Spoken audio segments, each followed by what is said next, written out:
بسم الله الرحمن الرحيم الحمد لله رب العالمين والصلاة والسلام على رسوله النبي الكريم سيد الأنبياء والمرسلين وعلى آله وصحبه أجمعين أما بعد فأعوذ بالله من الشيطان الرجيم بسم الله الرحمن الرحيم لكل جعلنا منكم شرعة ومنهاجا صدق الله مولانا العظيم وبلغنا رسوله النبي الكريم الأمين إن الله وملائكته يصلون على النبي يا أيها الذين آمنوا صلوا عليه وسلموا تسليما والصلاة والسلام عليك يا سيدي يا رسول الله وعلى آلك وأصحابك يا سيدي يا حبيب الله الصلاة والسلام عليك يا سيدي يا نبي الله وعلى آلك وأصحابك يا سيدي يا رحمة للعالمين. اللہ رب العزت جل وعلا کا کروڑ شکر ہے کہ اس کریم نے ہم سب کو آج کی اس مبارک نشست میں شرکت کی سعادت نصیب فرمائی.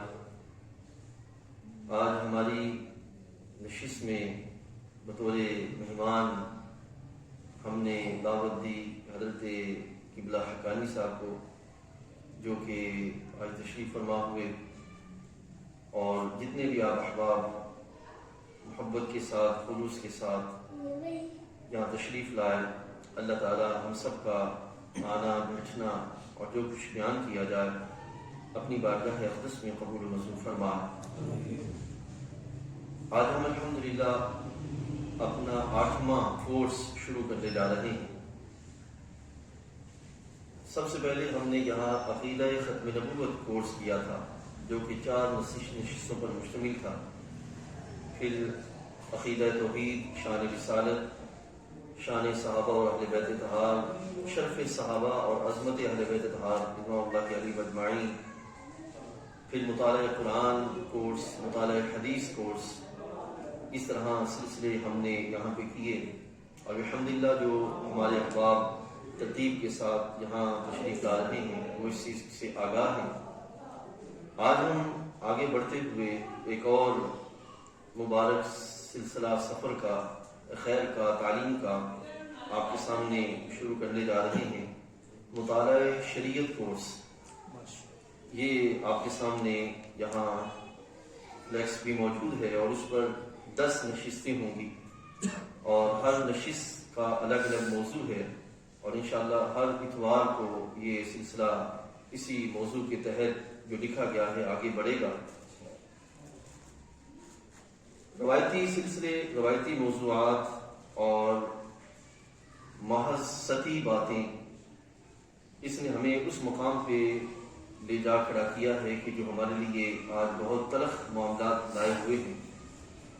اس لحاظ سے ہم نے بھی سوچا کہ جو ہماری مبادیات ہیں، بنیادی جو چیزیں ہیں جس سے ایک مومن مسلمان کا ہر وقت سامنا رہتا ہے اور سامنا کرنا پڑتا ہے، جو کہ علمی اعتبار سے اور عقائد کے اعتبار سے ہر لحاظ سے ضروری ہیں، ان کو اپنے احباب تک پہنچانے کا اہتمام کیا جائے، تاکہ اپنی اس جو مصروف زندگی ہے اس میں 9 سال کا علم پڑھنا وہ ایک اپنی حیثیت رکھتا ہے، لیکن کم از کم اتنا بنیادی علم جو کہ اس کے معاملات کے اعتبار سے ضروری ہے وہ اس تک پہنچانا اور اس سے آگاہ ہونا یہ قدر ضروری ہے، تاکہ یہ جو دور ہے فتنوں سے بھرا ہوا، فساد سے بھرا ہوا ہے، ایسے دور میں جب اپنے رستے کی حقیقت کی خبر ہوگی تو پھر اس کا اللہ کے فضل سے پھسلنا کافی حد تک ناممکن ہو جائے گا.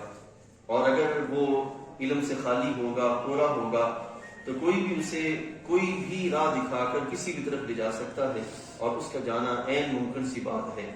اس لحاظ سے یہ ہم نے سلسلہ شروع کیا جس میں شریعت کی بات بھی آئے گی، اور جو فقہ کے لحاظ سے معاملات ہیں ان کا بھی تذکرہ ہوگا کہ ہم حنفی ہیں تو حنفی کیوں ہیں، اور پھر حنفی ہونے کے لحاظ سے دلائل کیا ہیں، اور یہ سارے بحث انشاءاللہ عزیز ہم جو اگلی نشستوں میں کریں گے. آج کی ہماری گفتگو کا موضوع ہے شریعت کا مفہوم اور اس کے مقاصد. شریعت کا مفہوم کیا ہے، اس کے مقاصد کیا ہے. میں کوشش کروں گا اس ساری گفتگو کو آسان لفظوں میں آپ کے سامنے رکھوں، وگرنہ یہ حقیقی طور پر بڑا خشک اور بڑا علمی پہلو ہے. بہرحال اللہ تعالی ہمیں آپ کے سامنے درست معاملات رکھنے کی توفیق عطا فرمائے.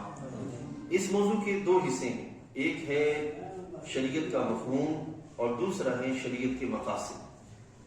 مفہوم بیان کرنے کے بعد انشاءاللہ مقاصد سے پہلے کچھ پہلو آپ کے سامنے رکھتے ہوئے پھر انشاءاللہ ہم جو شریعت کی طرف بڑھیں گے. امام راغب اصفہانی رحمۃ اللہ تعالی علیہ لفظ شریعت کے لحاظ سے لغوی طور پر معنی کرتے ہوئے لکھتے ہیں کہ شریعت لفظ کا جو روٹ ورڈ ہے وہ 3 لفظ ہیں، شین را عین شرع. یہ 3 لفظ ہیں اور اس سے آگے پھر جو ہے وہ شریعت لفظ جو ہے وہ اخذ کیا گیا اس کا اور اس کا لغوی معنی ہے سیدھا رستہ جو واضح ہے. واضح سیدھا رستہ جو ہے وہ شریعت کہلاتا ہے. یہ آپ نے یاد رکھنا ہے. میں کیونکہ اس کو تقریری انداز میں نہیں بلکہ تدریسی اور تفہیمی انداز میں آپ کے سامنے رکھوں گا. تو شریعت کا معنی لغوی اعتبار سے وہ واضح اور سیدھا رستہ، اور ابن منظور نے اس کا اصطلاحی معنی یہ بیان کیا ہے کہ بندوں کے لیے زندگی گزارنے کا وہ طریقہ جو اللہ تعالیٰ نے تجویز فرمایا. بندوں کے لیے زندگی گزارنے کا وہ رستہ جو کہ اللہ تعالیٰ جل وعلا نے تجویز فرمایا کہ بندوں کو اس پر چلنے کا حکم دیا. یعنی کہ اللہ تعالیٰ کا تجویز کرتا وہ رستہ جس پر اللہ نے بندوں کو چلنے کا حکم دیا ہے اس کو شریعت کہتے ہیں. یعنی کہ اللہ تعالیٰ جل وعلا نے جو بندے کو تخلیق فرمایا ہے تو اس کو اپنی بارگاہ سے باقاعدہ یہ نہیں کہ محض تخلیق فرمایا بلکہ تخلیق فرمانے کے بعد اس کو باقاعدہ اپنی بارگاہ سے رستہ بھی عطا فرمایا کہ یہ وہ رستہ ہے کہ جس پر تم چلو گے تمہاری میری بارگاہ میں کامیابی ممکن ہو جائے گی. تو وہ جو رستہ اللہ تعالیٰ نے خود اپنے فضل سے اپنے بندوں کو عطا فرمایا اس رستے کو شریعت کہتے ہیں. اسی طریقے سے شریعت سے مراد پھر ہوگا کہ وہ احکام، وہ رستہ جو اللہ تعالیٰ نے بندوں کو بطور ضابطۂ حیات عطا فرمایا. یعنی کہ وہ مکمل نظام جو اللہ تعالیٰ نے بندے کو بطور ضابطۂ حیات عطا فرمایا اس کو شریعت کہیں گے. لہذا یہ یاد رکھیے گا کہ شریعت سے مراد یہ ہوا کہ ایک ایسا طرز حیات، یعنی کہ زندگی کا طریقہ، طرز حیات ایک ایسا جس کی بنیاد وحی الہی ہو اور اس کی دوسرا پہلو تعلیمات نبوی پر ہو. وحی الہی کی بنیاد پر ہو اور تعلیمات نبوی کی بنیاد پر ہو. وہ طریقہ، وہ طرز حیات اس کو شریعت کہا جائے.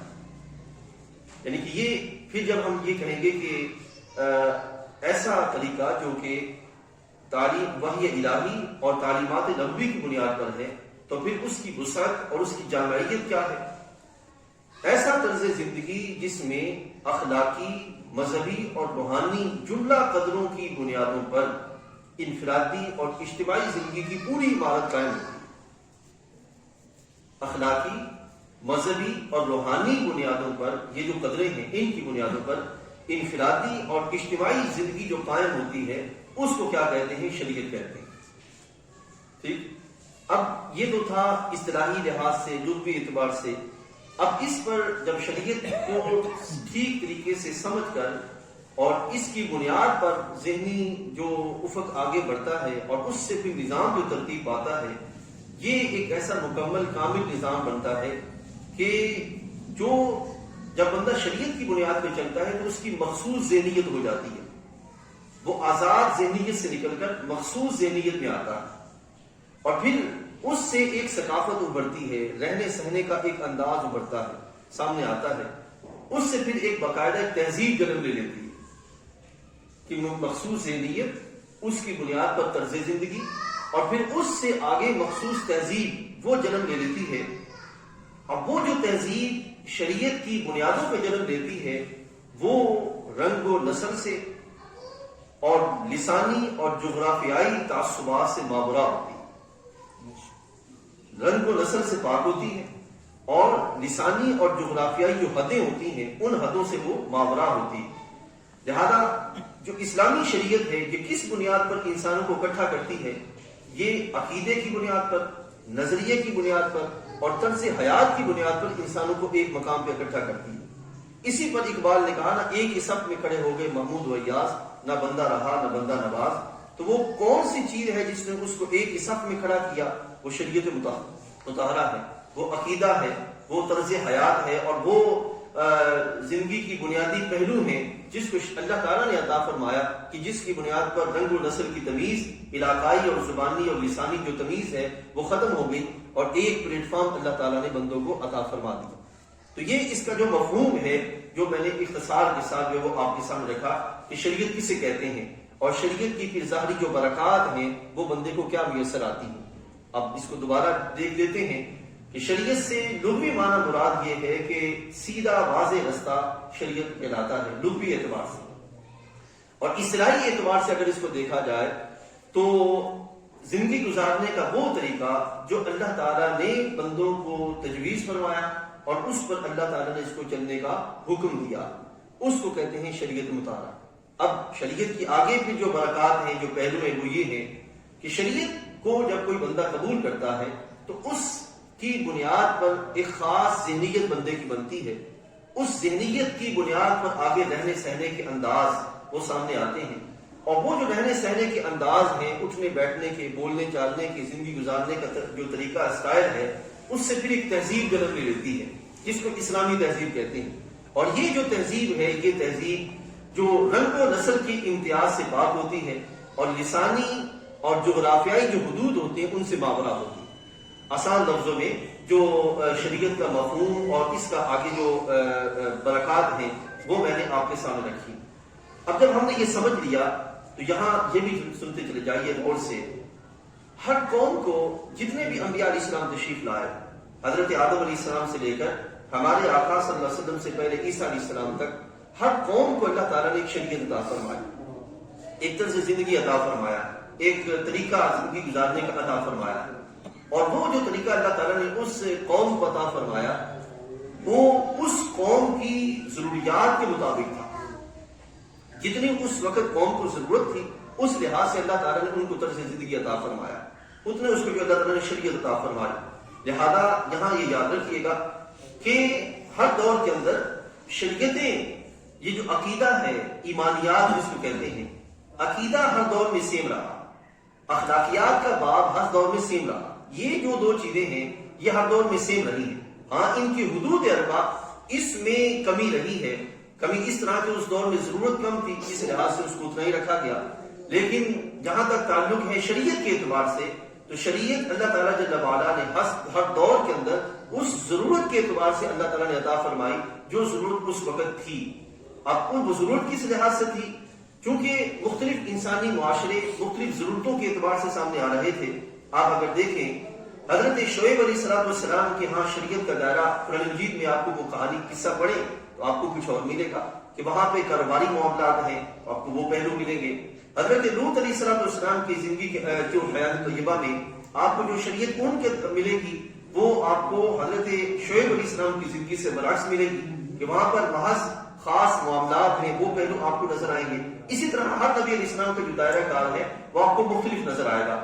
اب جہاں تک تعلق ہے ہمارے آقا صلی اللہ علیہ وسلم، ہمیں جو شریعت عطا فرمائی جس پر اللہ تعالیٰ نے الیوم اکملت لکم الفاظ شمار فرمایا کہ ہم نے شریعت کو مکمل کر دیا، تو یہ کس لحاظ سے ہے کہ جب حضرت آدم علیہ السلام سے انسان آگے بڑھا، اس کا نظام زندگی چلنا شروع ہوا تو انسان ارتقائی منازل طے کرتا رہا، ایک کے بعد دوسری ضرورت، دوسرے کے بعد تیسری ضرورت، تیسری کے بعد چوتھی ضرورت، اس طرح بنیادی پہلو بنتے چلے گئے، بنیادی پہلو بنتے چلے گئے، جہاں تک کہ ہمارے آقا صلی اللہ علیہ وسلم جس زمانے کے اندر آپ کو مبعوث کیا گیا اس زمانے پر پہنچ کر انسان کا جو معاشرتی پہلو ہے یہ اپنے بنیادی ارتقائی منازل طے کر چکا تھا، یعنی کہ وہ بنیادی چیزیں جو کہ ایک معاشرہ کی تکمیل کے لیے ضروری ہیں وہ ساری کی ساری سرکار دو عالم صلی اللہ علیہ وسلم کے دور میں پوری ہو چکی تھی۔ اس لحاظ سے رب ذوالجلال جل وعلا نے ہمارے آقا صلی اللہ علیہ وسلم کو جو شریعت عطا فرمائی اس سے پہلے کسی بھی شریعت پر یہ لفظ استعمال نہیں کیا گیا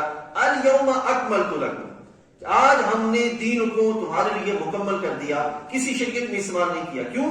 اس وقت تک ابھی ارتقائی جو مراحل تھے وہ طے ہو رہے تھے. ابھی وہ موڑ نہیں آیا تھا کہ جس موڑ میں کامل شریعت کے نظام امت تک پہنچایا جائے. ابھی وہ سلسلہ نہیں آیا تھا. اسی بات سے حضرت عمر فاروق رضی اللہ تعالیٰ عنہ کو ایک یہودی کہنے لگا کہ اے عمر رضی اللہ تعالیٰ عنہ، قرآن مجید میں ایک آیت آپ کے ہاں ایسی موجود ہے کہ اگر وہ ہمارے نبی علیہ السلام پر نازل ہوتی تو ہم اس آیت کے جس دن کا نزول ہونا تھا اس آیت کا، اس دن کو عید کا دن بنا لیتے. کیا مطلب کہ کامل شریعت کا نظام پہلی شریعتوں کے پاس اس دور کے اعتبار سے وہ کامل تھی، لیکن جملہ انسانی ضرورتوں کے اعتبار سے ان کی تکمیل کا پہلو ابھی جو ہے وہ مکمل نہیں ہوا تھا.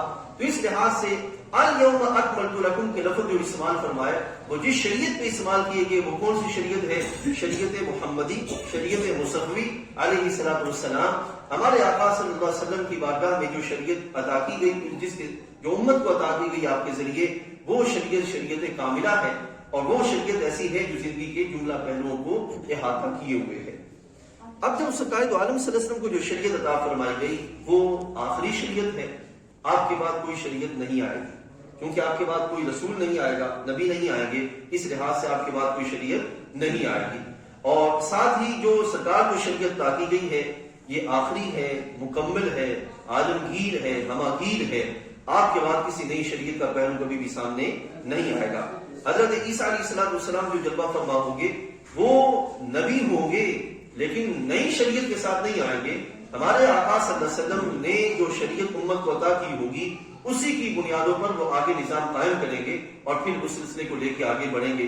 اس اعتبار سے یاد رکھنا ہے کہ جو شریعت ہے وہ ایک مکمل نظام ہے، محض ایک قانونی یا فوجداری نظام نہیں ہے. ایک ایسا نظام جو زندگی کے سارے پہلوؤں کا احاطہ کیے ہوئے ہو اس کو شریعت محمدی کہتے ہیں. اب جو شریعت کے بنیادی اجزاء ہیں وہ کتنے ہیں؟ اختصار کے ساتھ بنیادی طور پر اگر شریعت کو تقسیم کیا جائے تو 3 بنیادی اجزاء بنتے ہیں. سب سے پہلے عقیدہ جس کو ایمانیات کا باب کہتے ہیں، یہ سب سے پہلے آتا ہے. اور اسی چیز کو ہمارے آقا صلی اللہ علیہ وسلم کی وہ حدیث طیبہ جس کو حدیث جبریل کہتے ہیں اس کے اندر باقاعدہ بیان کیا گیا کہ سب سے پہلے عقیدہ. اس کے بعد دوسرا جو پہلو ہے وہ ہے تزکیہ، احسان اور اخلاق. یہ دوسرا پہلو، ٹھیک ہے نا؟ یعنی کہ ایمانیات کے بعد جو دوسرا پہلو اور دوسرا جز بنتا ہے شریعت کا وہ ہے تزکیہ، احسان اور اخلاق. یعنی کہ انسان کی ظاہری اور باطنی پاکیزگی شریعت مطہرہ نے اس کا باقاعدہ اہتمام فرمایا. اور تیسرا جو بنتا ہے وہ ہے احکام فقہ کے احکام، یعنی کہ ظاہری معاملات زندگی کے لحاظ سے جتنے بھی احکام ہیں ان سارے کے سارے کس میں آتے ہیں؟ وہ فقہ کے اندر آتے ہیں. لہٰذا یہ 3 بنیادی جز ہیں کس کے؟ شریعت مطہرہ کے. اب یہ میں نے اس کو اختصار کے ساتھ یہاں تک لایا. اب یہاں سے آگے بڑھتے ہیں اور دوسرا پہلو آپ کے سامنے رکھتے ہیں اور وہ ہے مقاصد شریعت. اب یہاں یہ سنتے جائیے کہ مقاصد شریعت سے پہلے 3 سے 4 سٹیپ آتے ہیں، لیکن میں مقاصد اس لیے لایا ہوں کہ اگر ہم جو شریعت کے مقاصد ہیں ان کی حیثیت اور اہمیت اور ان کی عظمت اگر سمجھ جائیں گے تو پھر ہمیں سمجھ آئے گی کہ جو شریعت اتنے عظیم مقاصد اپنے اندر لیے ہوئے ہیں وہ مقاصد کے حصول کے لیے جو راہیں متعین کرے گی، یقیناً مقاصد عظیم ہیں تو وہ راہیں بھی عظیم ہوں گی. اب وہ مقاصد کے حصول کے لیے پہلے چیزیں کیا آتی ہیں؟ سب سے پہلے ہیں احکام. حکم اللہ کی بارگاہ سے جو بندوں کے لیے آیا وہ احکام. ان احکام کی بنیاد پر آگے اصول مرتب ہوتے ہیں اور پھر انہی کے ذریعے مصلحتیں سامنے آتی ہیں اور انہی کی بنیادوں پر علتیں سامنے آتی ہیں. یہ ساری چیزیں ہیں. ان سے پھر آگے باقاعدہ شریعت کے مقاصد جو ہے وہ اخذ کیے گئے کہ بنیادی طور پر شریعت کے مقاصد کیا ہے. اب اگر میں یہ آپ کو عرض کروں شریعت کے مقاصد کے لحاظ سے باقاعدہ یہ علم ہے. آپ کو بنیادی طور پر اگر آپ ڈھونڈنا چاہیں حدیث طیبہ سے تو یہ اجماعی طور پر آپ کو وہاں ملیں گے ضرور، لیکن باقاعدہ الگ سے علم نہیں ملے گا. یہ سال ہا سال کی محنت کے بعد فقہاء، مجتہدین، امام غزالی رحمۃ اللہ تعالی علیہ جیسے افراد ہیں انہوں نے اس پر محنت کر کے شاہ ولی اللہ رحمۃ اللہ تعالی علیہ جیسے احباب جو کہ اسلام کا جو ہے وہ زرخیز ذہن ہے، جنہوں نے اسلام کو وہ چیزیں عطا فرمائی کہ اسلام کے اور اہلیان اسلام اس چیز کو اپنے لیے سرمایہ حیات سمجھیں گے اور ان کی بنیادوں پر مغرب کے لحاظ سے جو مقابلہ ہے وہ کرنے کا ان کے درمیان اہتمام ہو جائے گا. امام غزالی رحمۃ اللہ تعالی اور شاہ ولی اللہ تعالی جیسے جو افراد ہیں. جو مقاصد شریعہ ہیں ان سے پہلے جو چیزیں آتی ہیں وہ کیا ہے؟ احکام. پھر اس کے بعد ان میں سے اخذ کردہ اصول، پھر علتیں، اور پھر آگے سارے کے ساری مصلحتیں، اور پھر اگلا جو پہلو آتا ہے وہ مقاصد. تو شریعت مطہرہ کے جو مقاصد ہیں وہ بنیادی طور پر 5 ہیں. 5 شریعت کے مقاصد ہیں. ساری جو شریعت مطہرہ ہے یعنی کہ حدیث طیبہ ہے، رسول کریم علیہ الصلوۃ والسلام کے فرامین ہیں، حدیث طیبہ کی روشنی، قرآن مجید کی روشنی میں حدیث طیبہ، یہ بنیادی طور پر اپنے اندر 5 بنیادی مقاصد کو لیے ہوئے ہیں. اس پر ہی انشاءاللہ عزیز ہم تھوڑا سا کلام کریں گے. سب سے پہلے دین کا تحفظ. شریعت کا بنیادی مقصد کیا ہے؟ دین کا تحفظ. دوسرا شریعت کا جو مقصد ہے وہ ہے انسانی جان کا تحفظ. پہلا دین کا تحفظ، دوسرا انسانی جان کا تحفظ، تیسرا انسانی عقل کا تحفظ، انسانی عقل کا تحفظ، چوتھا ہے انسانی نسل کا تحفظ. انسانی نسل کا تحفظ، یہ چوتھا جو مقصد ہے شریعت کا. اور پانچواں ہے انسان کے مال کا تحفظ. یہ 5 بنیادی مقصد ہیں جس کو شریعت مطہرہ سارے کے سارے جو اصول و ضوابط ہیں، قاعدہ ہیں، قواعد و ضوابط جتنے بھی ہیں، حدود و قیود شریعت مطالعہ کے اندر جتنی بھی رکھی گئی ہیں، وہ ساری کی ساری ان 5 مقاصد کے حصول کے لیے رکھی ہے. سب سے پہلی چیز کیا ہے؟ انسان کے دین کا تحفظ. یہ سب سے مقدم ہے. لیکن بات کو کہا نے دین کے مقدم سے پہلے انسانی جان کا مقدم رکھا کہ جان ہوگا تو دین ہوگی، اور اگر جان نہیں ہوگا تو دین کیسے ہوگا؟ تو اس لحاظ سے بات کو کہا نے اس ترتیب کو الٹ کیا ہے. دین کا تحفظ، جان کا تحفظ، عقل کا تحفظ، اور پھر انسانی نسل کا تحفظ، اور پھر سب سے آخر میں انسان کے مال کا تحفظ. یہ 5 چیزیں ہیں. اب آپ کو لیے چلتے ہیں اختصار کے ساتھ، اس کی تھوڑی وضاحت آپ کے سامنے رکھتے ہیں. عبادات کے متعلق، اخلاقیات کے متعلق اور معاملات کے متعلق جتنے بھی احکام ہیں، کتنی چیزیں؟ سب سے پہلے دین کا تحفظ. دین کے تحفظ میں عبادات، اخلاقیات اور معاملات کے متعلق جتنی بھی سزائیں اور احکام دونوں، یعنی کہ ایک قرآن مجید میں آیات آپ کو احکام کے اندر ایک طرح کی اس طرح کی ملیں گی جس میں فرمایا گیا کہ یہ کرو، اور بعض آیات آپ کو ایسی ملیں گی جس میں فرمایا گیا یہ نہیں کرو. اب جو کرنے والی ہیں ان کا بھی ایک مقصد ہے، اور جہاں پہ کسی چیز سے روکا گیا ان کا بھی ایک مقصد ہے. ٹھیک ہے نا؟ تو جو عبادات کے متعلق ہیں، اخلاقیات کے متعلق ہیں اور معاملات کے متعلق سزائیں ہیں کہ اگر یہ نہیں کرو گے تو تمہیں یہ انجام ملے گا، تو اس کا مقصد کیا ہے؟ بنیادی طور پر دین کا تحفظ، کہ دین محفوظ ہو جائے. ٹھیک ہے نا؟ اب جو مثبت احکام قرآن مجید میں دیے گئے اللہ تعالیٰ جل وعلا کی طرف سے کہ یہ کرنے ہیں، ان کا مقصد کیا ہے؟ کہ دین کو فروغ ملے، دین کو قوت ملے، دین کی حفاظت ہو جائے، اور دین کے لحاظ سے لوگوں کے درمیان درستگی کا معاملہ وہ قائم ہو جائے. تو یہ پہلا مقصد ہے کہ جو کرنے والے احکام ہیں ان کا جو وہ حکم دیا گیا، اور نہ کرنے کے لحاظ سے وہ ہیں کہ وہ رستے بند ہو جائیں جس سے دین خرابی کی طرف جاتا ہے. وہ رستے بند ہو جائیں، یعنی کہ جس میں کہا گیا کہ تمہیں یہ کام نہیں کرنا، دین کے لحاظ سے وہ ہیں کہ جس سے مقصد کیا ہے کہ دین کی طرف آنے والی تباہی کی وہ راہیں بند ہو جائیں جس سے دین تباہ ہو جاتا ہے. اب آپ کے ذہن میں خیال آئے گا کیا کسی کا دین بھی تباہ ہو سکتا ہے؟ ٹھیک ہے، اس کے لحاظ سے یہ سنیے گا کہ سب سے پہلے جتنے بھی مشرکانہ اعمال ہیں شریعت مطالعہ نے کہا کہ یہ نہیں کرنا. کیوں؟ ان سے دین میں فساد آ جائے. بدعات شریعت نے کہا کہ نہیں کرنی. آپ نے وہ بدعات سنی ہوگی کہ اکبر بادشاہ جو تھا اس دور کے اندر جو نئی نئی چیزیں داخل کی گئی وہ بدعات، اور اس طرح اس دور کے اندر بھی کئی چیزیں ایسی داخل ہو گئی ہیں عقائد کے لحاظ سے یا ہو رہی ہیں، بدعات اور خرافات. پھر الہاد جو اس وقت یونیورسٹیوں میں بڑی تیزی سے پھیل رہا ہے، الہاد، ملحدانہ سوچ اور دہریہ پن، یہ مارکیٹ میں یونیورسٹیوں کے اندر، کالجز کے اندر بڑی تیزی سے عام ہو رہا ہے. اب اس کو آپ آسان لفظوں میں ایسے سمجھیے گا کہ کائنات کا نظام چلانے والا کون ہے؟ رب ذوالجلال ہے، اور وہ اپنی قدرت سے، اپنی تدبیر سے کائنات کو اب بھی چلا رہا ہے. اب اس پر یہ سوچنا کہ نہیں کائنات کا نظام آج خود چل رہا ہے، اس میں کوئی طاقت ایسی نہیں ہے جو درمیان میں چلانے والی ہو. اور دوسرا، احکام کی دنیا کے اندر اپنی ذات کو اللہ کے احکام سے آزاد سمجھتے ہوئے ہر وہ شے جو طبیعت چاہتی ہو یا جو خواہش چاہتی ہو اس کی طرف بڑھنے کا اہتمام کرنا، یہ ہے ملحدانہ سوچ. یعنی کہ جو حکم الہی ہے اس کو سپیریورٹی دینے کی بجائے، اس کو ترجیح دینے کی بجائے عقل جو ہے اس کو ترجیح دے دی جائے اور اس کی بنیادوں پر آگے سلسلہ بڑھانے کا اہتمام کیا جائے.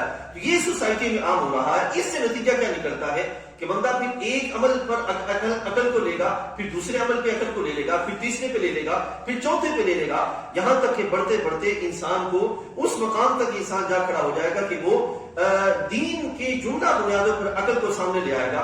تو وہ رستہ جس سے دین کی جو تحفظ ہے اس میں خرابی کا سبب بنتا ہے، قرآن مجید میں باقاعدہ اس طرح کے احکام بھی بیان فرمائے گئے. تو سب سے پہلی چیز کیا ہے کہ دین کا تحفظ. یہ پہلا مقصد ہے شریعت کا، دین کا تحفظ. اس کے بعد دوسرا جو مقصد ہے شریعت مطہرہ کا وہ ہے انسانی جان کا تحفظ. جان کا تحفظ یہ دوسرا بڑا مقصد ہے. اب انسان کی جان کا تحفظ اس لیے رکھا گیا کہ اگر انسان ہوگا تو نظام قائم ہوگا. اگر انسان ہی نہیں ہوگا تو دین کون قبول کرے گا؟ اگر انسان ہی نہیں ہوگا تو نظام کون قبول کرے گا؟ اگر انسان ہی نہیں ہوگا تو حکم کس پہ چلے گا اور حکم کس پہ لگے گا؟ اس اعتبار سے دین کے بعد جو دوسرا پہلو یا پہلا جو پہلو آتا ہے وہ کیا ہے؟ انسانی جان کا تحفظ کیا جائے. اب دیکھیے قرآن مجید فرقان حمید کے اندر جب آپ دیکھیں حضرت آدم علیہ السلام کے لحاظ سے جو قرآن مجید میں کلام الہی ہے وہ پڑھیں تو آپ کو یہ باقاعدہ ملے گا کہ جب آدم علیہ السلام کو ایک خاص معاملے کے بعد جنت سے زمین کی طرف آنے کا حکم ہوا، رب ذوالجلال نے وہاں پہ جو الفاظ استعمال فرمایا وہ یہ ہے کہ مستقر و متاع الی حین، کہ یہ آپ کے ٹھہرنے کی جگہ ہے اور ایک خاص وقت تک فائدہ کی جگہ ہے. تو آپ سوچیں ایک لمحے کے لیے کہ یہ انسانی جان کا تحفظ ہے کہ اس کے جان کے تحفظ کے لیے جو بنیادی پہلو ہیں وہ سارے کے سارے ان کا اہتمام کیا جائے. اور اس میں کتنی چیزیں آتی ہیں؟ اس میں رزق کے پہلو آتے ہیں کہ انسانی جان کو محفوظ رکھنے کے لیے پہلی چیز ضرورت ہے رزق کی، کہ اس تک رزق پہنچانے کا اہتمام کیا جائے. اور شریعت مطالعہ نے رزق کے لحاظ سے جو حلال ذرائع ہیں ان کو پسند فرمایا ہے اور جو حرام فرمایا گیا کہ یہ چیزیں حرام ہیں وہ بھلے ظاہری اعتبار سے کھانے پینے کی صورتیں ہی بنتی ہیں لیکن چونکہ ان کے ذریعے آگے پھر بندے کی جان میں خرابی کا سلسلہ بنتا ہے تو شریعت مطالعہ نے ان کو منع فرمایا. ایسے ہی انسان کے گھر کا شریعت مطالعہ نے حکم دیا کہ گھر بنایا جائے، کیونکہ اگر گھر نہیں ہوگا انسانی جان کا تحفظ نہیں ہو پائے گا. وہ کس طرح کہ شدید گرمی میں انسان کہاں پناہ لے گا، شدید سردی میں انسان کہاں تحفظ لے گا؟ ٹھیک ہے. اسی طرح اگر بالفرض سردی اور گرمی نہ ہو، ہوا ہو تند و تیز یا بارش ہو یا اس طرح کی دوسری کیفیات ہو جو انسانی جان کو خطرے میں ڈالنے کا سبب ہو، تو شریعت مطالعہ نے ایسی چیزوں کو ناپسند کیا ہے اور ان چیزوں کو پسند کیا ہے کہ جن میں اور جو پسندیدہ چیزیں ان میں گھر آتا ہے. ایسے ہی مقاصد میں یہ جو انسانی جان کے مقاصد تحفظ کے لحاظ سے جو پہلو بنتا ہے وہ یہ ہے اسلام نے رہبانیت کو منع فرمایا. رہبانیت کا مطلب یہ ہے کہ جتنی بھی زندگی کے تحفظ کے لیے چیزیں ہیں، اب اس میں صرف جو وہ کھانے پینے کا معاملہ نہیں، جملہ چیزیں، جتنے بھی تحفظ کی چیزیں ہیں ان سب کو ترک کر کے بندہ جنگلوں میں نکل جائے اور وہاں پہ کھانا پینا سونا جاگنا جملہ معاملات کو چھوڑ دے. ہمارے حبیب کریم علیہ السلام کی سنت مطہرہ نے ایسے تمام راہوں پہ بند باندھا ہے کہ وہ چیزیں جو انسانی جان کی ضیاع کا سبب بنتی ہیں شریعت مطہرہ نے فرمایا کہ وہ نہیں اپنانی، اور وہ چیزیں جو انسانی جان کے تحفظ کا سبب بنتی ہیں ان چیزوں کے بارے میں حکم دیا گیا کہ یہ اپنانی ہے، لیکن آگے ان میں اعتدال کا رستہ بھی دیا گیا کہ یہ نہ ہو کہ تم ان چیزوں کو اپنی خواہشات کی بنیاد پہ لے کے چلو، نہیں، اس پر آگے سرکار کی سنت کا رستہ رکھا دیا گیا کہ سنت کو لے کے چلو گے تو پھر جان بھی محفوظ رہے گی، اللہ کی بندگی کا سلسلہ بھی پورا ہو جائے گا. یہ ہے وہ شریعت مطالعہ. دوسرا جو مقصد ہے وہ کیا ہے؟ انسانی جان کا تحفظ ہے. اس کے بعد تیسرا جو بڑا مقصد آتا ہے وہ یہ ہے کہ انسانی جان کے تحفظ کے بعد عقل انسانی کا تحفظ کیا جائے. آپ حیران ہوں گے یہ سن کر، جتنے بھی روئے زمین پر مذاہب ہیں اس وقت موجود، اگر ان کا دین اسلام کے ساتھ موازنہ کیا جائے تو ان میں کسی نہ کسی طریقے سے مذہب کے تحفظ کا پہلو ملے گا، جان کے تحفظ کا پہلو بھی ملے گا، مال کے تحفظ کا پہلو بھی ملے گا. لیکن عقل کا تحفظ آپ کو کہیں نہیں ملے گا کہ وہ کہتے ہو کہ عقل کو بھی محفوظ کیا جائے، عقل کے تحفظ کا بھی اہتمام کیا جائے، وہ ذرائع استعمال کیے جائیں کہ جن کے ذریعے عقل محفوظ ہوتی ہے، اور وہ بیس لے لی جائے کہ جس ذریعے عقل درست چلتی ہے. یہ آپ کو کسی مذہب میں نہیں ملے گا، نہ ہندوازم میں، نہ سکھزم میں، نہ جیوش میں، نہ کرسچنزم میں، کہیں بھی آپ کو یہ نہیں ملے گا. اگر یہ کہیں ملے گا تو وہ دین اسلام ہے. وہ دین اسلام ہے جس نے انسانی عقل کے تحفظ پر بات کی ہے، اور صرف بات ہی نہیں کی بلکہ کئی مقامات پر تفصیلاً ایسا کلام فرمایا ہے جس سے عقل انسانی کو محفوظ رکھنے کا رستہ دکھایا گیا. اب عقل انسانی کو محفوظ رکھنے کا طریقہ کیوں اتنا ضروری ہے؟ طریقہ تو اپنی جگہ، عقل انسانی کو محفوظ رکھنا کیوں ضروری ہے؟ میرے بھائیوں، آپ ذرا سوچئے، روئے زمین پر جتنی بھی مخلوقات ہیں، دوسری چرند ہیں، پرند ہیں، حیوانات ہیں، ان میں اور انسان میں فرق کون سی چیز آتی ہے کہ وہ چیز ہوگی تو فرق ہوگا، اور اگر وہ چیز نہیں ہوگی تو فرق نہیں ہوگا؟ اور وہ کیا ہے؟ وہ عقل انسانی ہے. کیونکہ یہ ہوگی تو شعور کی کیفیت ہوگی، یہ ہوگی تو سوجھ بوجھ کی صلاحیت ہوگی، یہ ہوگی تو بندہ جو ہے وہ یہ مدارج جو ہے وہ سمجھنے کی طے کر پائے گا. اس اعتبار سے بھی عقل انسانی کا تحفظ ضروری ہے. اور دوسرے اس لحاظ سے بھی کہ اگر عقل ہو تو بندہ علم سیکھ پائے گا، اور اگر عقل ہی نہ ہو تو بندہ علم کبھی نہیں سیکھ پائے گا. آپ جانور کو کوئی علم نہیں سکھا سکتے، انسان کو سارے علوم سکھا سکتے ہیں. اس اعتبار سے یہ عقل ہے کہ جس کے ذریعے بندہ علم کے جام پی جاتا ہے، اور اگر عقل نہیں ہوگی تو وہ علم کے جام نہیں پی پائے گا. اس اعتبار سے عقل ضروری ہے. اب اس لحاظ سے یہ بھی سمجھتے جائیے، جہاں عقل کو شریعت مطہرہ نے کہا کہ ہونا ضروری ہے، اس کا تحفظ ضروری ہے، وہیں پہ اس بات کا بھی اہتمام کیا گیا کہ عقل کو درست رکھنے کا بھی اہتمام ہو. اگر عقل ٹیڑھی ہو جائے تو زمانے میں خرابی لے آئے گی، اور عقل درست رہے تو پھر زمانے میں درستگی آئے گی. اب عقل ٹیڑھی کیسی ہوگی اس کی میں آپ کو مثال دیتا ہوں. آپ احباب جو نوجوان ہیں خاص طور پر وہ اس بات کو سمجھیں گے. ایک کمپیوٹر ہے، بنایا وہ عقل کی بنیاد پر گیا ہے، عقل ہے جس نے بنایا. اب کمپیوٹر میں ایک سافٹ ویئر ہوتا ہے، اگر وہ ٹھیک طرح سے کمپیوٹر میں فیڈ کر دیا جائے تو پھر کمپیوٹر سارے کا سارا صحیح طور پہ کام کرے گا. اور اگر وہ سافٹ ویئر صحیح طریقے سے فیڈ نہ کیا جائے تو پھر کبھی بھی کمپیوٹر آپ کو صحیح طور پر جو آپ کیلکولیشن چاہیں گے وہ نہیں دے پائے گا. اب انسانی عقل ہے، اس نے کام کرنا ہے درست بنیادوں پر. تو کس طرح درست بنیادوں پہ کام کرے گا؟ اس کا سافٹ ویئر کیا ہے کہ اس کو درست رکھا جائے.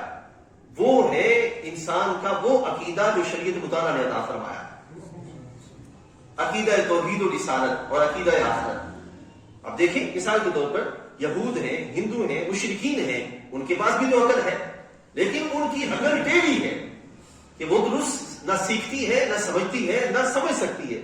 کیوں؟ ان کے اس عقیدے نے ان کی عقل کو، ان کا عقل کا بیڑا غرق کر دیا، اور وہ پیادہ ہی الٹا ہو گیا کہ جس پر وہ سمجھنے کا اہتمام کر سکیں. لیکن عقیدہ توحید کی بنیاد پر بندہ زمین سے چلتا ہے اور عرش معلیٰ سے پار تک نظر کر لیتا ہے. یہ عقل کی بنیاد پر ہے، یعنی کہ اس کی بنیاد پر پھر آگے روحانی مدارج طے ہوتے ہیں. اور پھر عقل، لیکن یہ یہاں یاد رکھیے گا، ہرگز یہ نہیں ہے کہ انسان جو اسلام کے اندر عقل کے بارے میں کہا گیا کہ یہی کل ہے. نہیں، اقبال نے کہا گزر جا عقل کے آگے کہ یہ چراغ راہ ہے، منزل نہیں ہے. عقل ضروری ہے، عقل کی اہمیت ہے، عقل کو تحفظ کرنا ہے، عقل کو محفوظ رکھنا ہے، لیکن یہ صرف ایک رستہ دکھانے کا آلہ ہے، ایک چراغ ہے کہ اس کے ذریعے ہم نے آگے بڑھنے کا اہتمام کرنا ہے. ٹھیک ہے نا؟ اور اگر یہ چیز نہیں ہوگی تو نتیجہ کیا نکلے گا؟ انسانی زندگی تباہ ہو جائے گی. اس اعتبار سے شریعت مطہرہ نے اس کو بہترین طور پر محفوظ کرنے کا سلسلہ رکھا. اب یہاں یہ اس دور کے اعتبار سے یہ بڑا اہم ہے کہ یہ جو عقیدہ توحید و رسالت ہے، اس کو شریعت مطہرہ نے کس طرح سمجھایا. بچوں کو آج کے اس دور کے اندر یہ فیڈ کرنے کی بڑی ضرورت ہے. یقین جانیے آپ حیران ہوں گے، ہمارے بچے جو کارٹون دیکھ رہے ہیں، جو فلمیں ڈرامے دیکھ رہے ہیں، ان میں عقل کے اعتبار سے بیڑا غرق ہو رہا ہے.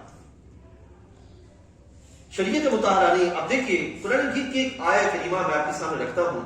دیکھیے قرآن کا انداز تربیت.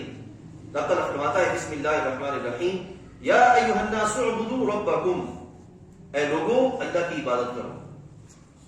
لفظ اللہ نے استعمال فرمایا بلکہ فرمایا اعبدوا ربکم، اپنے رب کی عبادت کرو. اب کیوں؟ الذی خلقکم، اس نے تمہیں پیدا فرمایا، والذین من قبلکم، اور جو تم سے پہلے. اب سوچنے کا یہ انداز بتایا کہ وہ اس کی عبادت کیوں کی جائے، کیونکہ وہ تمہارا خالق ہے. پھر یہی پہ نہیں فرمایا کہ بندہ ٹھیک ہے اپنی ذات پہ نہیں سوچ سکتا، اللہ تعالیٰ نے اس کی توجہ دلائی. الذی جعل لکم الارض فراشا، کہ وہ جس نے زمین کو تمہارے لیے بچھا دیا، والسماء بناء، آسمان کو تمہارے لیے چھت بنا دیا، وانزل من السماء ماء، اور اس وہاں سے تمہارے لیے اس نے بارش برسائی، پانی برسایا. فاخرج به من الثمرات رزقا لكم، اور پھر زمین سے تمہارے لیے اس نے پھل اگایا. اب اللہ تعالیٰ فرماتے ہیں کہ غور کرو کہ زمین کی وسعتیں، زمین کو بچھانے والا کون ہے، آسمان کو وسعتیں دینے والا کون ہے، بارش برسانے والا کون ہے، اور مردہ زمین سے پھر سے پھل اگانے والا کون ہے. تو انسانی عقل کو توجہ دی گئی کہ اس کے ذریعے سوچو، پھر تمہیں پتہ چلے گا کہ کوئی ہے. خدا خود فرماتا ہے کہ وہ جو ہے وہی اس لائق ہے اس کی عبادت کی جائے، اور وہ رب ذوالجلال ہے. یہ عقل کی بنیاد پہ آگے بڑھنے کا اس بات سے فرمایا گیا کہ عقل کا تحفظ کیا جائے. اب آج جو ہمارے بچے کارٹون دیکھتے ہیں، اب سارا دن اسکول میں رہیں گے، پھر وہاں سے آئیں گے کارٹون دیکھیں گے، سو جائیں گے، اور پھر اتوار کا ایک دن بچا، اس دن بھی سارا دن کھیل کود کی گزار دیا. تو پہلی جو زندگی ہے بچپن سے لڑکپن تک کی زندگی، اس زندگی کے اندر ان کی طبیعتوں میں جو فیل ہونا ہے وہی چیز ہم ان میں نہیں ڈال رہے. تو کل کے آنے والے دنوں میں وہ کیا غور کریں گے، کیا سوچیں گے، اور کیا ان کی طبیعت میں عقیدہ توحید و رسالت پختہ ہوگا.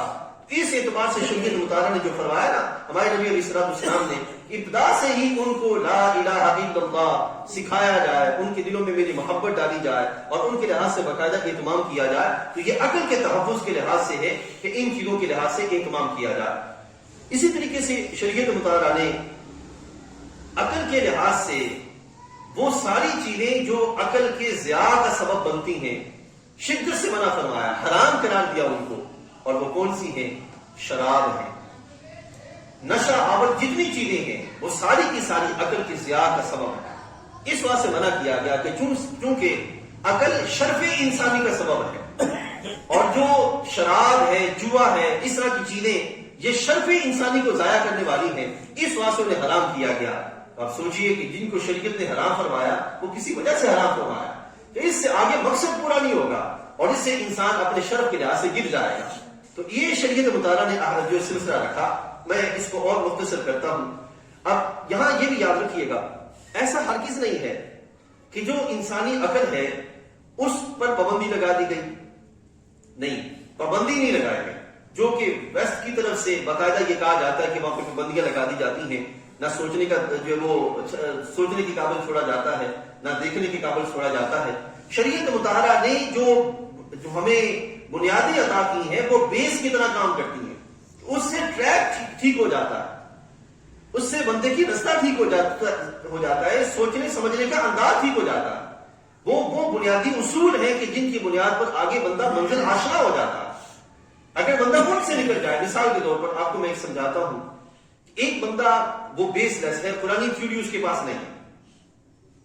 اب قرآنی تھیوری نہ ہونے کے سبب ایک عام سی مثال ہے جو ویسٹ میں موجود ہے، لوگ بچے کتابوں میں بھی پڑھتے ہیں، ڈارون تھیوری ہے. Darwin theory.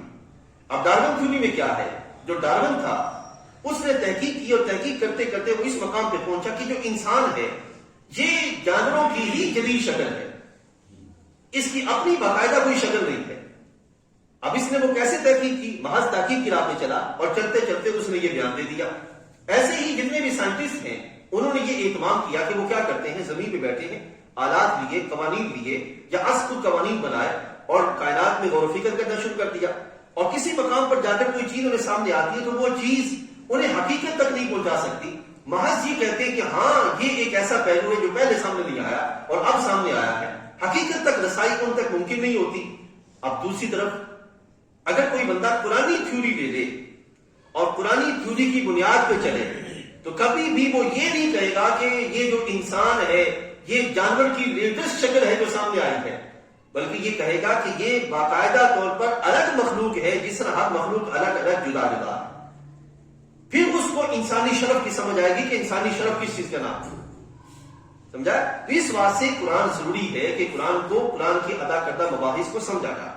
اسی طریقے سے میں ایک پہلو اور عرض کر کے پھر آگے بڑھتا ہوں کہ وہ ساری چیزیں، ایک تو یہ ہے کہ شریعت نے یہ بیان کیا، دوسرا شریعت مطالعہ نے عقل کے لحاظ سے بندہ سوچتا ہے، سوالات اٹھتے ہیں، اور ان سوالات کی بنیاد پر بندہ کبھی کبھی وہ سوالات بھی کرتا ہے جس تک پہنچنا عقل کے لیے ممکن نہیں ہوتا۔ مثال کے طور پر شریعت مطالعہ نے اپنی ذات اور کائنات پر تو غور و فکر کرنے کی دعوت دی ہے، لیکن رب تعالیٰ پر غور و فکر کرنے سے منع کیا۔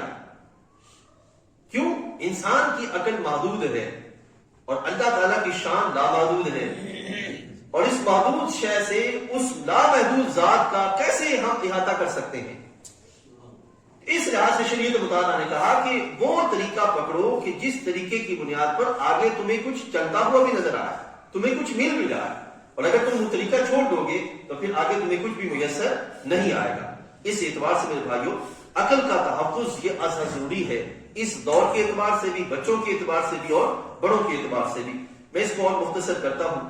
اگلا پہلو ہے وہ ہے نسل انسانی کا تحفظ۔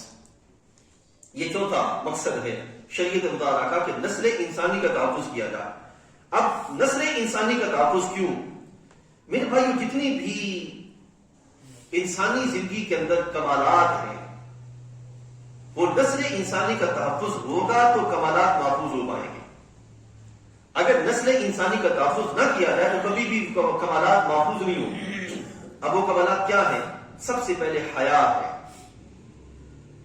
حیا یہ ایسا شرف ہے جو نسل در نسل خاندانی جو معاملات ہیں اور نکاح کے جو معاملات ہیں ان میں پاکیزگی رکھی جائے تو آگے حیا کے پہلو باقی رہتے ہیں، اور اگر یہ چیزیں باقی نہ رکھی جائیں تو پھر آگے انسانی نسل کے اندر حیا کا پہلو باقی نہیں رہتا۔ ایسے ہی نسل انسانی میں نیک نامی، خاندان میں پیچھے کوئی بڑا خیر والا ہوگا تو پھر آگے 7 پشتوں تک اس کی خیر کا پہلو یاد رکھا جائے گا، اور اسی طرح اگر کوئی پہلے بد کردار گزرا ہوگا تو اس کی بد کرداری کا دھبا آگے نسلوں تک جائے گا، اور اگر نسل انسانی کا تحفظ نہیں ہوگا تو اس لحاظ سے پھر آگے عزت و آبرو بھی محفوظ نہیں رہ پائے گی۔ اس اعتبار سے قرآن مجید میں جتنے بھی احکام آئے وہ سارے کے سارے کچھ ہیں کہ تم یہ کرو، ان کی نکاح کرو، نکاح کی طرف آؤ، اپنی آنکھوں کو پاک رکھو، اپنے دل کو پاک رکھو، نگاہوں کو جھکا کے رکھو۔ عورتوں کو کہا گیا کہ اپنی بناؤ سنگھار جو ہے یہ تم جو ہے لوگوں کے سامنے پیش نہ کرو۔ ان ساری چیزوں کا مقصد کیا کہ تم یہ کرو، یہ کرو، یہ کرو، مطلب کیا کہ وہ کیفیت ہی پیدا نہ ہو جس سے آگے زنا کی طرف رستہ کھلے، ٹھیک ہے، اور اس سے انسان کا شرف جو ہے وہ محفوظ رہے۔ اور عورتوں کو حکم دیا گیا کہ جس سے آگے کسی بھی طرح گراوٹ کا رستہ بنتا ہو اس کے لحاظ سے تم پہلے ہی بچنے کا اہتمام کرو۔ تو جو کرنے کا حکم دیا گیا اس کے پیچھے بھی مقصد تھا، اور جو سے رکنے کا حکم دیا گیا اس سے بھی پیچھے مقصد محفوظ ہے، اور وہ مقصد کیا ہے؟ انسانی نسل کو جو ہے وہ صحیح طریقے سے باقی رکھنے کا اہتمام کرنا۔ پھر اس نسل انسانی کے لحاظ سے بھی اس کے ماں باپ کے ساتھ کیا تعلقات ہوں گے، کیسے ہوں گے، اس کے بہن بھائیوں کے ساتھ تعلقات کیسے ہوں گے، رشتہ داروں کے ساتھ تعلقات کیسے ہوں گے، اس کے معاشرے کے ساتھ تعلقات کیسے ہوں گے، کیونکہ یہ ساری چیزیں ہوں گی تو نسل انسانی صحیح طریقے سے محفوظ رہ پائے گی۔ اور اگر یہ ساری چیزیں نہیں ہوں گی، ان کو اس کو خبر ہی نہیں ہے، وہ اپنی بہن سے شادی کر لیتا ہے، خبر ہی نہیں ہے، ایک باپ اپنی بیٹی کے ساتھ ایسا رویہ کر لیتا ہے، اس سے آگے اولاد پیدا ہوتی ہے تو وہ ساری کی ساری بے حیائی کے مناظر ہوں گے جو سامنے آئے ہیں، اس سے حیا کا پہلو ختم ہو جائے گا۔ اس اعتبار سے شریعت مطالعہ نے نسل انسانی کا یعنی کہ ماں باپ، بہن بھائی، رشتہ دار، عزیز و اقربا، اور اسی بات سے آپ قرآن مجید میں دیکھتے ہیں کہ یہ وہ عورتیں ہیں جن کے ساتھ جو ہے وہ نکاح کرنا حرام قرار دیا گیا، اور یہ وہ مرد ہیں کہ جن کے شادی کے بعد جن کے پاس بیٹھنا اور شادی سے پہلے بیٹھنا جن سے کے پاس بیٹھنا منع کیا گیا، تو اسی لحاظ سے ہیں کہ یہ چیزیں نسل انسانی کے ضیاع کا سبب بنتی ہیں، اور اس ضیاع میں پھر کیا ہوتا ہے؟ حیا ختم ہو جاتی ہے، عزت ختم ہو جاتی ہے، آبرو ختم ہو جاتی ہے، اور سارے کا سارا سسٹم جو ہے وہ ختم ہو جاتا ہے۔ اس اعتبار سے کہا گیا کہ نسل انسانی۔ اب آپ سمجھ رہے ہوں گے کہ جو مقاصد اتنے عظیم ہیں اس کے لیے یہ احکام بھی اسی طرح کے رکھے گئے، کچھ کرنے کے اعتبار سے، کچھ نہ کرنے کے اعتبار سے، تاکہ جو مقصد بلند ہے وہ ہمیں حاصل ہو جائے۔ اور آخری جو مقصد ہے وہ ہے انسانی مال کا تحفظ، انسانی مال کا تحفظ۔ اس میں آپ دیکھتے ہیں قرآن مجید فرقان حمید کے اندر رب ذوالجلال جل وعلا نے جہاں حلال ذرائع کا حکم دیا، وہیں حلال شے کا بھی حکم دیا، اور اسی طرح حرام سے بچنے کا حکم دیا کہ تم نے فلاں حرام شے نہیں کھانی، فلاں حرام طریقہ نہیں اپنانا، فلاں حرام انداز نہیں اپنانا۔ اسی طرح اللہ تعالیٰ جل وعلا نے قرآن مجید کے اندر زکوٰۃ کا، صدقات کا، واجبات کا اور دوسرے نافلہ جو معاملات ہیں ان کا رب ذوالجلال جل وعلا نے حکم دیا۔ تو یہ وہ پہلو ہے کہ جو مقاصد شریعہ ہے، یعنی کہ شریعت، یہ موضوع بہت طویل ہے لیکن میں نے اس کو اختصار کے ساتھ آپ نے لکھا کہ آپ خود سوچئے گا، آپ جانتے ہیں کہ جس کی منزل بہت دور ہو اور بہت بلند ہو تو وہ کیا کرتا ہے، شروع سے ہی اپنا رستہ سمیٹ کے چلتا ہے تاکہ میرا منزل تک پہنچنا ممکن ہو جائے۔ تو اسی طریقے سے شریعت نے جو منزل متعین کی ہے انسان کے اعتبار سے وہ یہ 5 چیزیں ہیں، یعنی کہ سب سے پہلے اس کا دین ہے، جان ہے، اس کا دین ہے، اس کی جو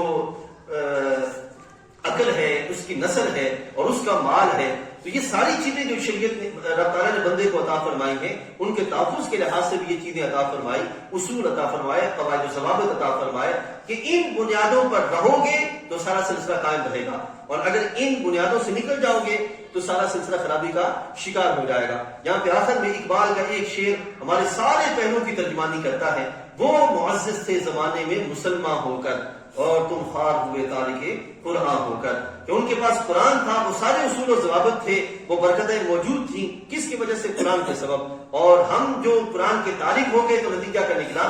وہ برکتیں بھی گئیں، عزتیں بھی گئیں، وہ سلسلہ آسانی بھی گئے، وہ سارے پہلو ہمارے ہاتھوں ختم ہو گئے۔